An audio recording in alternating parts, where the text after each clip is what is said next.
ating first speaker. And ngayon, punta na po tayo sa ating second speaker. Again, let's welcome with a round of applause, Mr. Reynaldo Sarmenta and Mrs. Rosario Baby Sarmenta.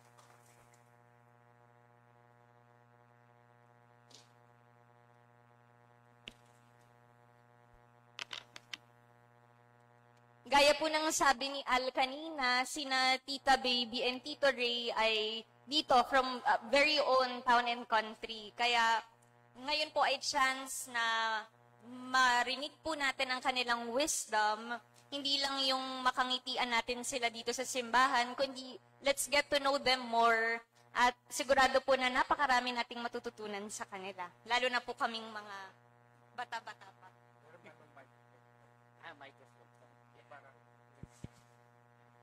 Hello?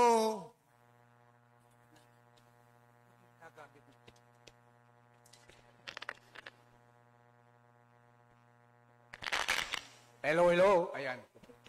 Baka naman mabingi kayo. Hello? Gising pa kayo? Ako rin gising pa. Tuloy lang nyo yung kain nyo kasi talagang kung ito ay hapon, ang tawag dito, antok time. Pero sa oras na ito, gutom time ito. Minsan-minsan mo po. Paminsan law.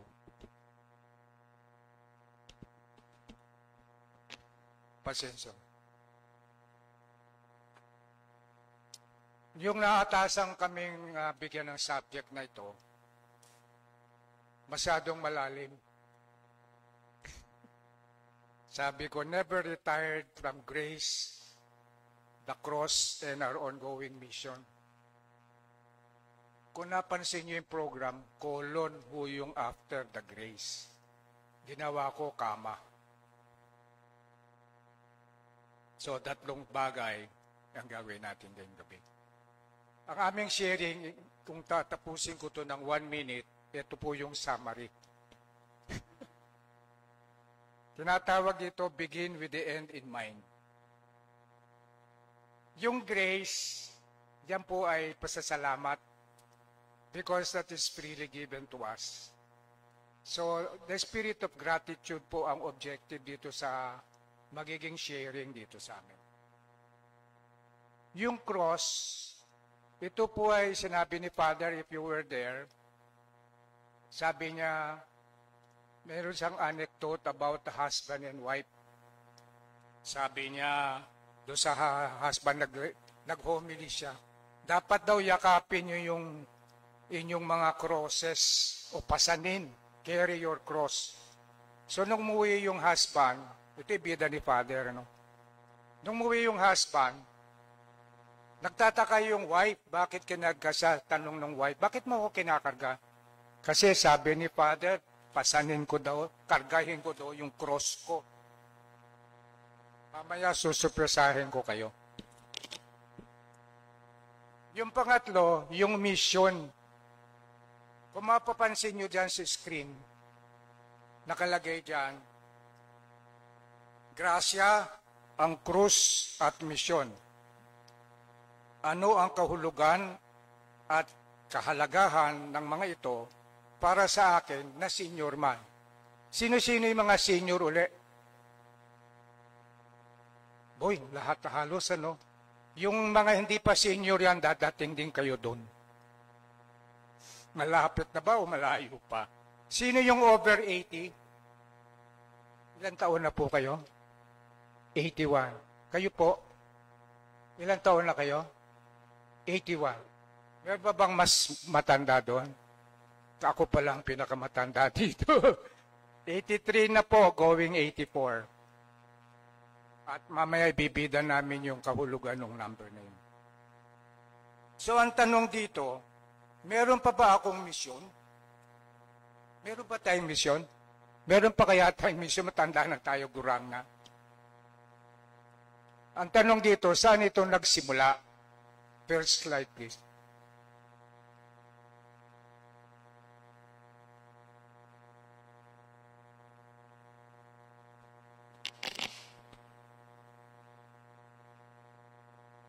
Nagsimula ito nung creation, ano?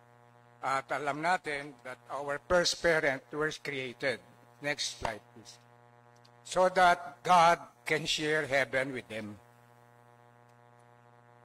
But then, dinusobey nila ang Diyos kung nagkaroon ng kasalanan.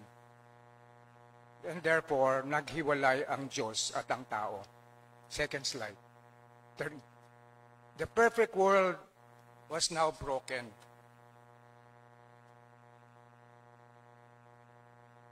Yung mga susunod na mga slide, mabilis na po ito.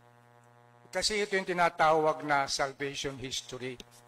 No, ito po yung history ng pagmamahal ng Diyos sa atin, at ito yung history ng pag-disobey natin, at pag-reconcile, pag-disobey, pag-reconcile, pag-disobey.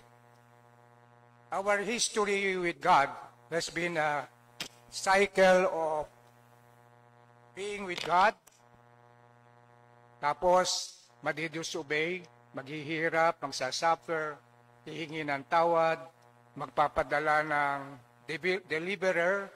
Yung mga deliverer, sila po yung mga judges, yung mga hari, yung mga propeta.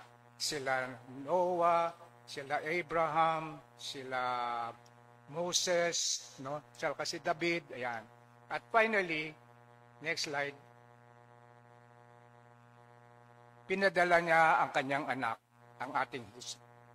Wala nang iba kundi our Lord Jesus Christ. Ito mga susunod na slide ay mabilis lang. Ito po yung life of Christ in about 1 minute or less.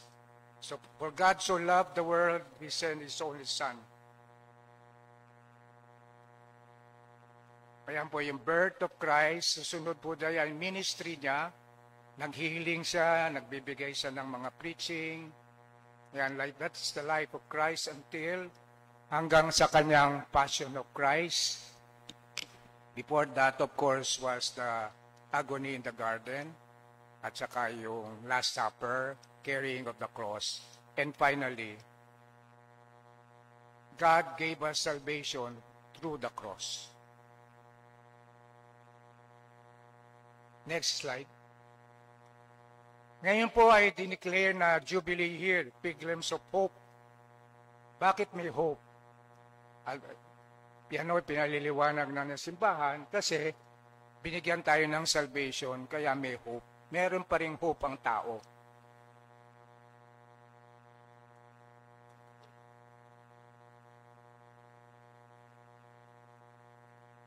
What is a Jubilee? Yung Jubilee po pala ay nung una, sineserve, nang pinagsimulan ng Jubilee, yung pasasalamat ng tao doon sa kanilang mga produce, where there was God permitted them to return to their old places where they were born, yung kanyari, binenta yung mga property, there was a time then they were allowed to get back their property and reimburse kung sino man yung bimili. That was a time of forgiveness, a time of grace, tinatawag. Grace really is forgiveness, salvation that was given to us. Nowadays, after I think 1400 or earlier, ginawa itong 25 years na lang. 25 years. Hindi ko nahabaan, if you will look at our practical time in the Philippines, there is also a cycle of 25 years. I will not talk about that. If you will look at our recent history, there is a cycle of 25 years, similar to this Jubilee and forgiveness and reconciliation. So what is grace? For us, Jubilee is a time of reconciliation with God. It's also a time to recognize God's love for us. After all, He gave His only begotten Son to us. Pero nowadays, ang concept natin ng grace ay iba. No? The love of God. Next slide, please. Kung hindi nyo man nababasa, I'll just read it. This is Psalm 103. And baby and I will pray this in thanksgiving as we wake up. The first thing we pray is, thank you, Lord, for giving us another day.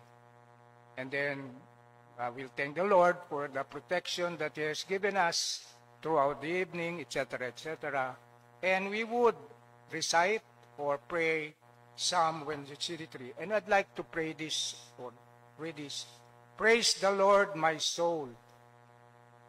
All my being, praise His holy name. Take note of all my being, buong katauhan.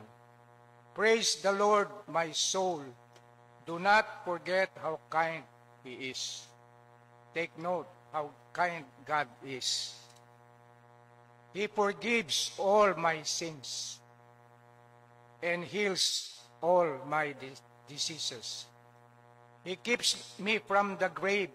Ibig sabihin nito, God helps us in not falling into sin, not falling into yung nasisibak, yung bang natatapa tayo towards our going to heaven, towards our relationship with Him. He keeps us away from that. That's the meaning. The grave means here, hindi yung libingan, kung hindi yung ating soul na namamatay. And blesses me with love and mercy. Yan yung pag-iisipan natin ngayon, ano yung pagmamahal sa atin ng Panginoon. Ito madaling maintindihan. He fills my life with good things so that I stay young and strong like an eagle. Sa pagkakatawang ito, next slide please. Tatawagin ko ang aking may bahay para magbahagi sa atin ng aming mga blessing. Siya na po ang magpapalangap. At tatawagin ko, hindi ko pa siya ni-introduce, tumatayo na. Halika na. Tuwing i-introduce ko po siya, ang sinasabi ko, I will never grow old. Bakit? Sagutin nyo nga po. Bakit hindi ako tatanda? O kayo mga tiga-town and country. Ano ang sagot nyo? Nakikita nyo naman yung aking may bahay dito, no? Bakit hindi ako tatanda? Kasi baby siya. Teka, upo muna.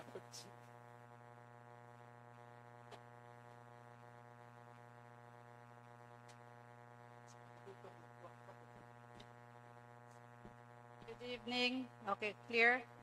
Good evening, fellow senior citizens. Okay. Alam nyo, nung in-invite kami ni Marlo magbigay ng talk, ang sabi niya ang topic, aging gracefully. Akala ko naman madali lang, di ba? It's so nice to talk a topic about aging gracefully. When he finally gave us a talk, ang serious pala ng title.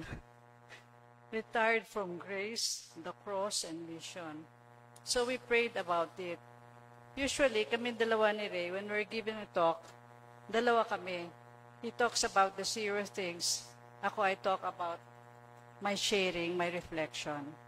So today, I will talk about the reflection on this topic. Ray and I have been in the charismatic movement since 1984, starting with Couples for Christ, the Family Life Apostolate of Ligaya ng Panginoon, its mother community. And then in 1985, we were invited to join the Covenant Community Ligaya ng Panginoon. We were actively serving both in CFC and Ligaya when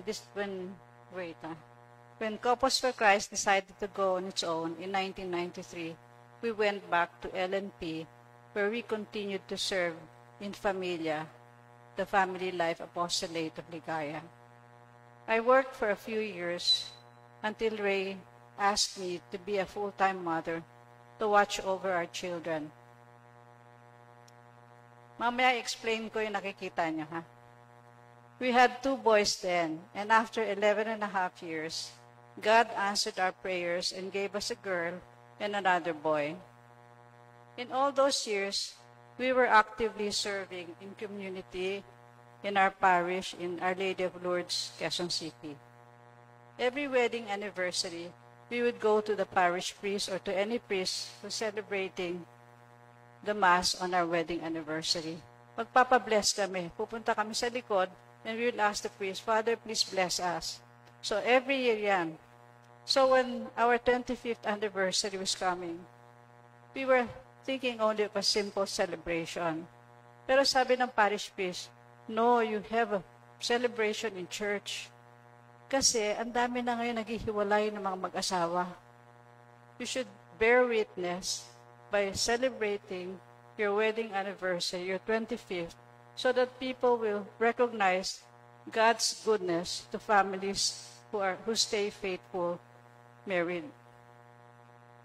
So, di ba usually pag nag-attend kayo ng wedding anniversary, may mga giveaways.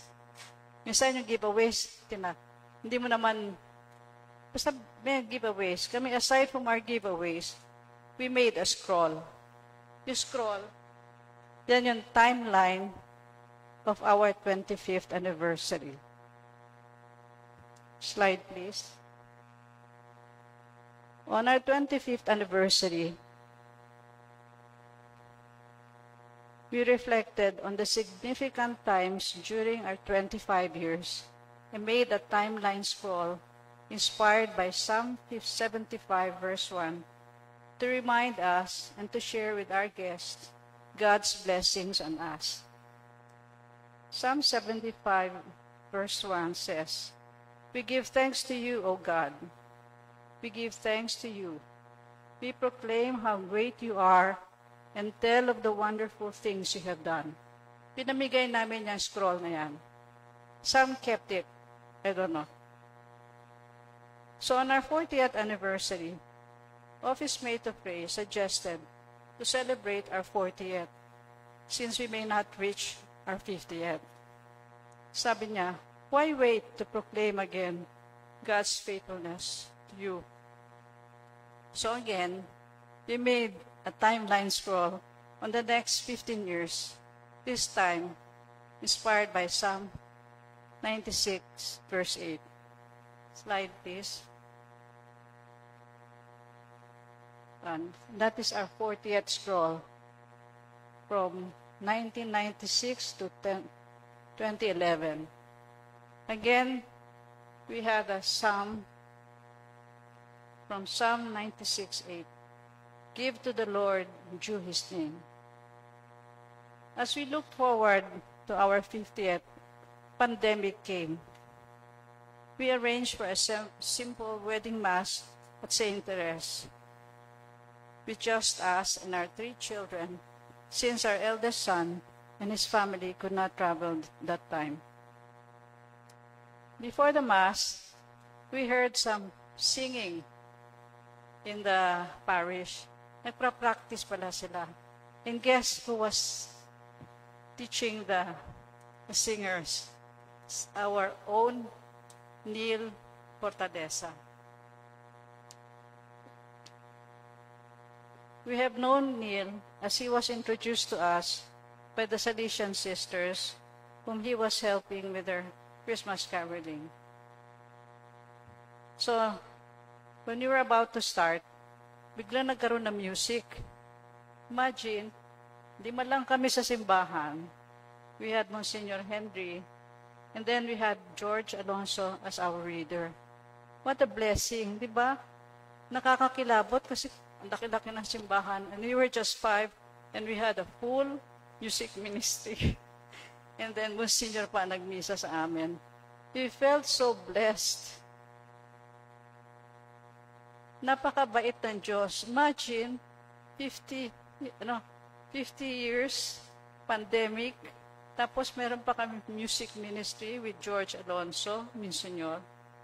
Anyway, that evening, we could not have a face-to-face celebration. So our children, together with community, surprised us with a Zoom celebration. Again, God showed us His faithfulness. Ang ganda ng Zoom presentation ng mga bata. To end our Zoom celebration, we had a theme song, Great is Thy Faithfulness. Pakinggan nyo na lang yan sa YouTube. Great is Thy Faithfulness. It's a beautiful song. Again, we made a slide for our 50th. At taka muna pala, yung 40th slide namin, 40th scroll, if you noticed, in 2004, one of the special events was we transferred in Town and Country, 2004. That was one of the significant events during our 40th. So, slide for the 50th. Okay. In the anniversary slide of our 50th with the scroll, our theme again was, "The Lord has done great things for us, and we are filled with joy." That is Psalm 126:3. Diba napakaganda naman ng Diyos, His faithfulness. Nung pinilit namin itong verse na to, we did not think of having surprises from the Lord. So when we gave out our scroll by Zoom, really, God was so present in our lives. Today, we thank the Lord for allowing us to share. We are now 53 years, going 54 this November. Ray is 83, going 84. I am 77. We miss serving in community and parish. The spirit is willing, but the body can no longer do as much. We go to Mass every day as our way of thanking God, but we still feel that we would like to share whatever we have learned and experienced God's many graces to us. Actually, we thank God that we have a beautiful parish. Diba? Ang ganda ng parish natin, ang liit ng village natin, but we have a beautiful parish. Saan ka naman nakakita ng misa every day, may music ministry. And we thank the Lord for all of you here. You make us feel so at home. And we thank the Lord. You might ask, what is the secret of our staying together? Secret? No. What is the secret? Okay. You know, in the charismatic movement, we were taught how to pray. Pag sinunod mo lang yon, it's going to be fine. Every time in our ligaya ng Panginoon, yung mga pastoral leader namin, pag meron kaming complaint, pag madami kaming mga complaints, tatanungin sa amin ng pastoral leader namin, how is your prayer time? Yun, how is your prayer time? Alam nyo, pag nagdadasal kayo araw-araw, hindi na kayo magiging complainer. You will realize that everything that happens in life has a reason. So anyway, Ray is going to distribute. Si Ray mahilig sa computer yan eh. Ray is going to distribute a pamphlet, a prayer guide for all of you. Thank you.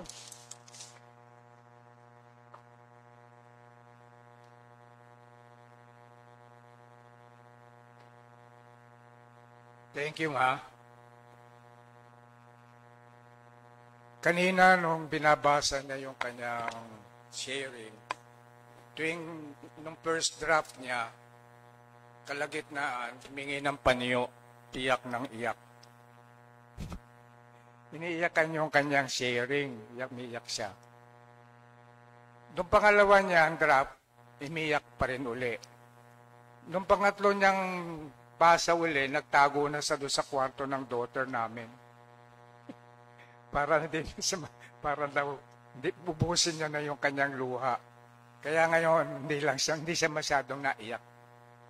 Anyway, na-share ni baby yung aming buhay as husband and wife, 53 years and going 54 with the God's grace. Kayo ba? Yung mga blessings ba nararamdaman nyo? Nung isang 2 weeks ago yata, nagbigay kami ng sharing dyan sa St. Therese, sa aming mga taga-pamilya community. At ganito rin halos yung message, which is about love. Which is about love and gratitude to God. Yung ating gratitude to God depends on how we appreciate the love of God. Much worse if we don't even recognize it. Yun nga alam na natin yung blessing, ang ating respond ay hindi pa gaano, lalo na kung hindi pa natin alam na tayo ba ay na-blessed na pala. Kaya, we'd like to spend maybe a minute lang to think about just one blessing just today. Mag-isip lang kayo, pikit kayo ng mata, at gaano ba ako ka-bless ng Panginoon? Just one lang, isa lang. Isa lang, huwag ng tatlo. Okay, 1 minute.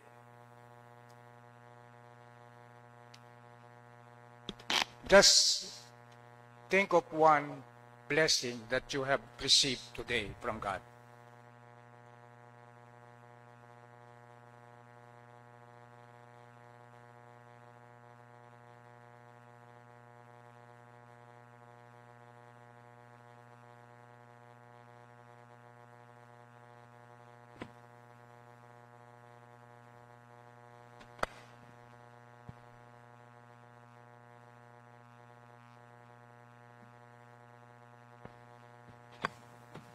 Okay.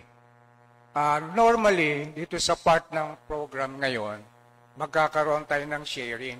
But in the interest of time, kasi we are running late, yung inyong blessing, i-share nyo na lang dun sa inyong asawa, sa anak, at kung sino man yung inyong kasama sa bahay. Pwede ba yun?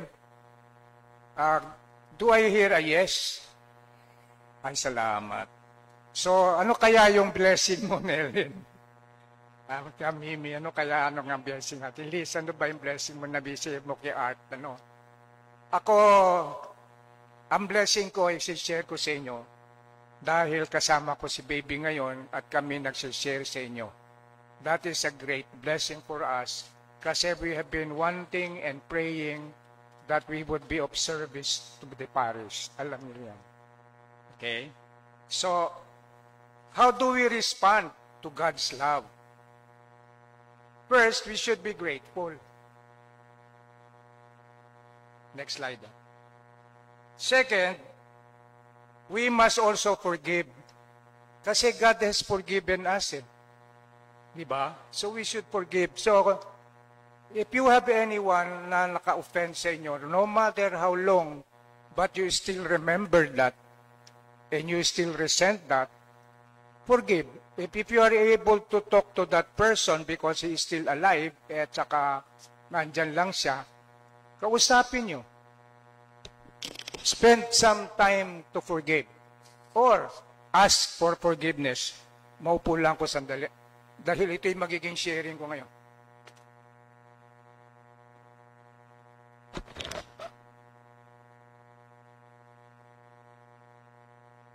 And then, let us give more of what we are giving now. No? In terms of time, talent, and treasure. So tatlong bagay lang ito. Let us be grateful to God, let us forgive, and let us give more. Ito na po yung kanina sabi ko yung cross.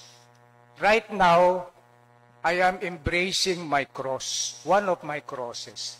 But I'd like to start with my kanina yung sabi ko, yung anecdote ni Father. Do you know that I embrace my cross physically? Do you know that? And I'd like to look at my cross. She's now dressed with blue. Tatawa kayo, no? Hindi nyo pwedeng sabihin niya sa inyong wife, baka kayo sampalin. Pero kung hindi, pag sinasabi ko sa kanya, minamahal pa niya akong lalo. You know why? Kasi in reality, she is really my cross. How did we define the cross earlier?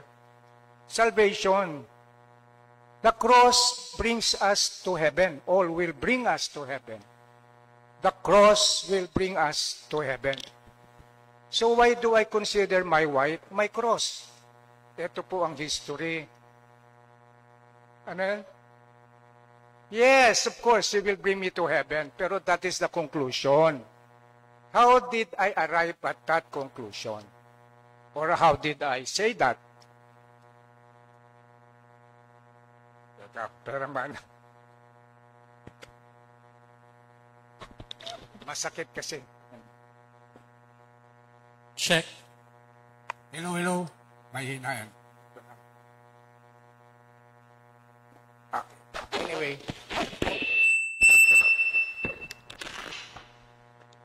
Alam nyo, yung start niyan, 53 and a half years ago, or 54 years ago, 54 years ago, June 20, or thereabout, or August 1971. We were going to Mass every day. Teka.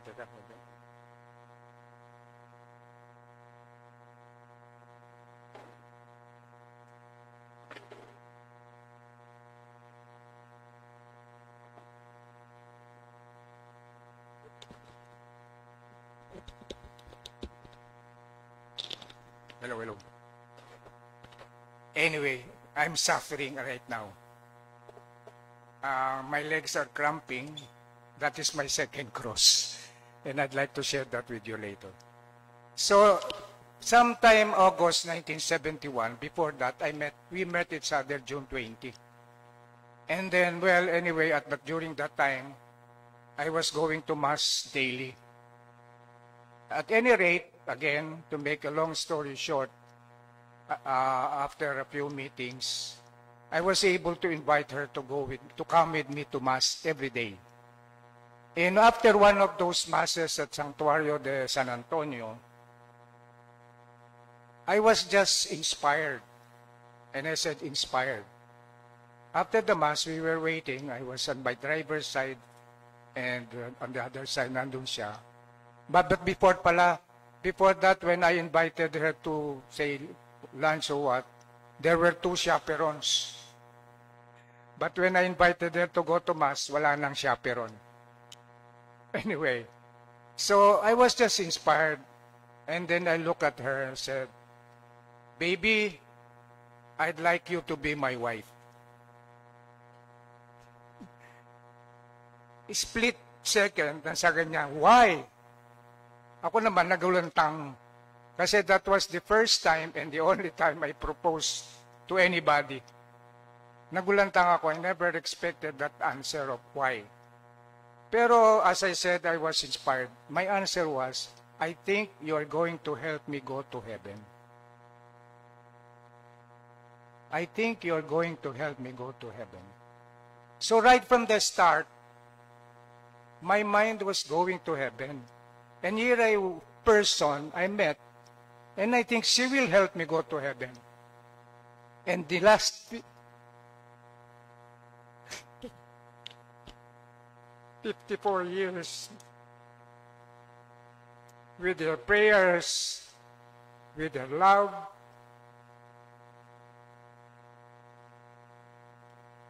support, in so many ways, truly, she is helping me and our family go to heaven.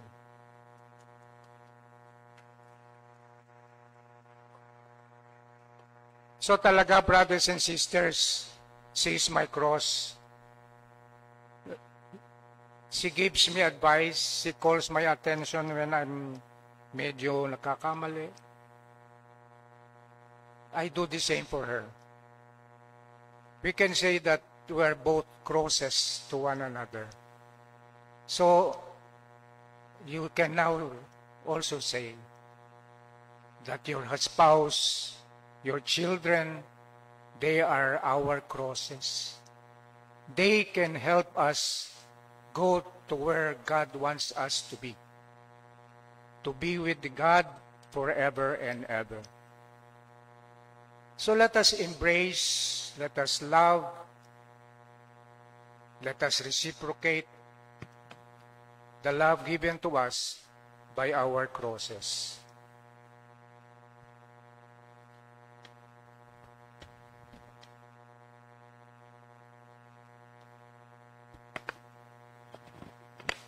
Ang tanong dito nga, are you ready to accept your crosses? Do I hear a yes? Mahina. Do you accept your crosses? Pero before that, have you identified your cross? Okay na. Anyway, my second cross, kasi ang definition natin ng cross, of course, we have been made conscious by the Jubilee that the real cross is the salvation that was given to us. No? And nung nagpansin nyo yung salvation history, God so loved us, He's so forgiving,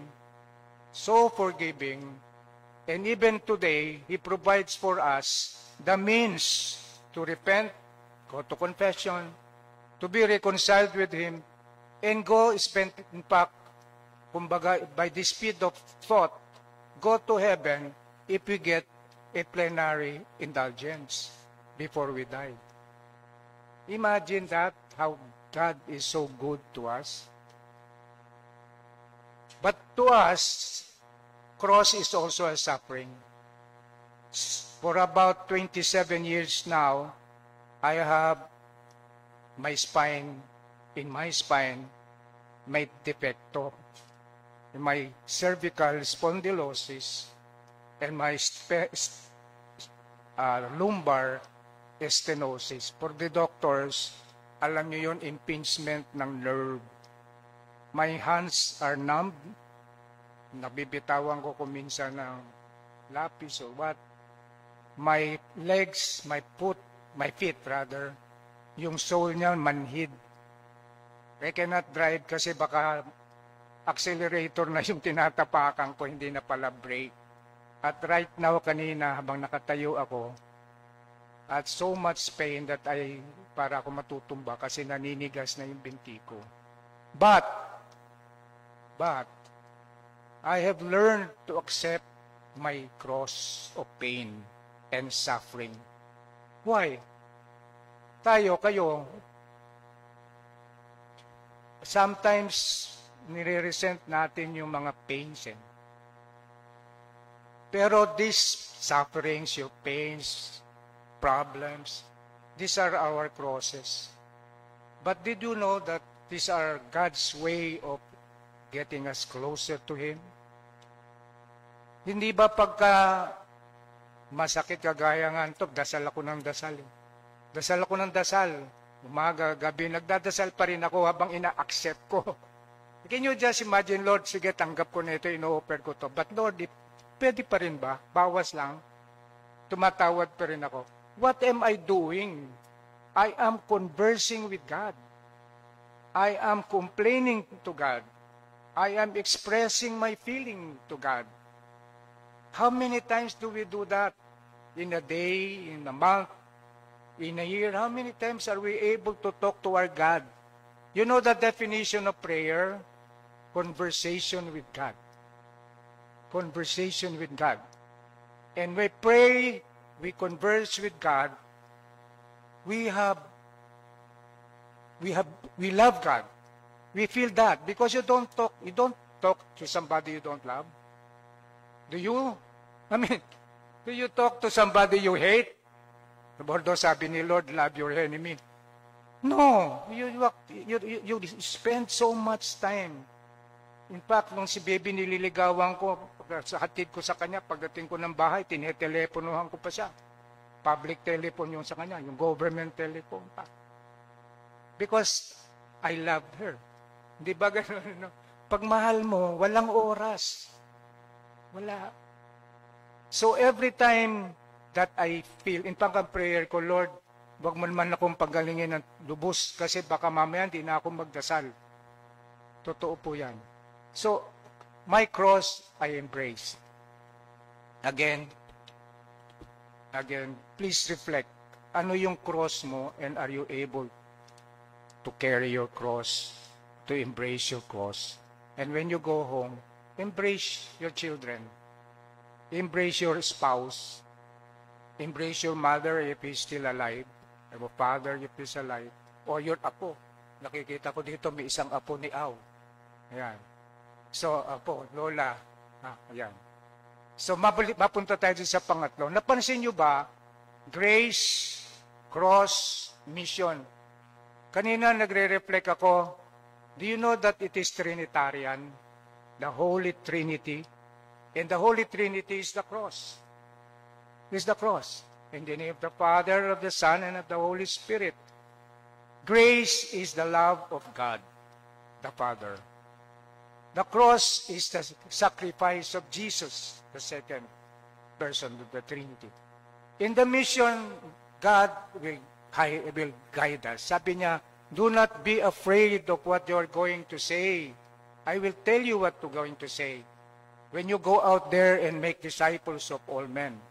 When we are called to be disciples, when we are called to be apostles, when we are called to be preachers, sabi nga ni Father, mag-preach ka. Talk about God.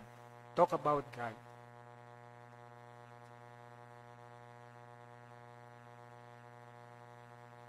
So our ongoing mission is first. Next slide. The first mission is first our personal mission. What is that? Go to heaven. Second mission is bring others. Go to heaven. And of course, while we are still waiting for that, by the way, yung mga senior, wag naman tayong naghihintay na lang. Do not be waiting. Do not be waiting. Wag natin hintayin. Darating yan. Mag-prepare na lang tayo. Ayan. And how do we prepare? To know, to love, and to serve. Yung by the way, bibilisan ko na, yung knowing is not just aalamin mo about God. Of course, it will help. How do I know more about God? Read the Bible, talk about Him, listen to others, know more about God. And the more you know about God, yung alam mo, makikilala mo siya. You would even say, what would Jesus do in this situation? Anong gagawin ni Jesus? Tatanggapin niya ba itong bribe na ito? Magnanakaw ba ako? So, sobrang ko bin kain na yung kapit-kabahay ko, hindi na nakakakain. Something like that. Something like that. So, yung serve, it follows. If you know and kilala ang ating Panginoon, at we love God so much, we cannot help but serve. We cannot help but serve. If we love God, sabi ni God, love God with all your, anong una? With all your heart, yan, puso. Yung puso, yung walang oras, tinatawagan mo sa oras-oras. With all your soul, yung kaluluwa mo. With all your strength. What are your strength? Whatever you are, whatever you have. Your time, talent, and treasure. Ano yung time? Eh, buhay pa tayo eh. We are given 24 hours a day. That's already grace. Grace, gift from God. 24 hours a day. What do you do with your 24 hours? 5-minute prayer, 10-minute prayer, 15 minutes prayer. I tell you, we are distributing dyan bala mamaya. Prayer guide. Just going through it, you'll spend 1 hour. If you're serious about it, you go through it, you'll spend at least an hour. Mag-umpisa ka muna sa 5 minutes. Kung hindi ka pa nagdarasal ng pakikipag-usap sa Diyos. So challenge ito. Nakahanda ba yung music ministry? Ito, patapos namin sa shortcutting this already. So suggestion lang, ano magagawa natin? 1, let us have a regular daily personal prayer. Overall, what can we do? Yan. And then, reading the Bible, daily mass. Daily mass. Do not wait na lang, wag hintayin. If you have, and you know, we spend more time watching TV than going to mass. Lalo na kung teleserya ng Korean movies. Intercessory prayer group. Mag-form tayo dito. You don't have to be a member of AP. You can organize a parish intercessory group of seniors. And then maybe if there is a Bible study group, find the Christian community. And then find out how you can serve in the different ministries. So, sino sa atin dito ang gusto makilala ang Panginoon? Tumayo. Sinong gustong makilala ang Panginoon? Tumayo.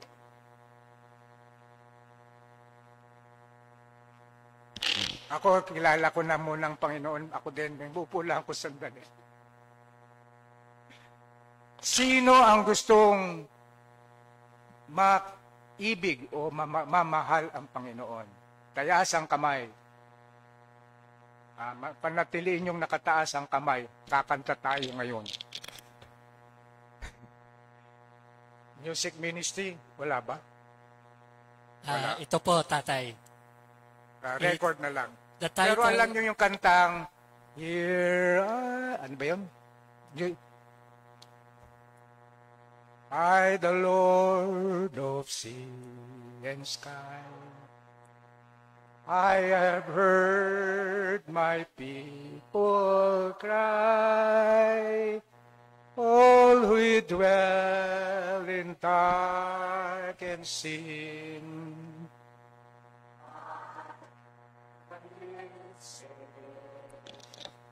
Konti sigla.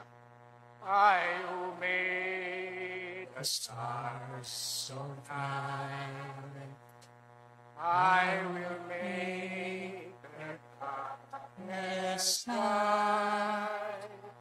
who will bear my life to them? Whom shall I send? Whom Shall I send? Sino? Here I am, Lord. Is it I, Lord? I have heard you calling in the night. I will go, Lord, if you lead me. I will hold your people in my heart. Thank you, Lord. Thank you, Lord. Salamat sa Panginoon. Salamat po. Thank you very much. Okay, maraming salamat po. Please take your seat. Last 2 minutes. Okay, so maraming salamat.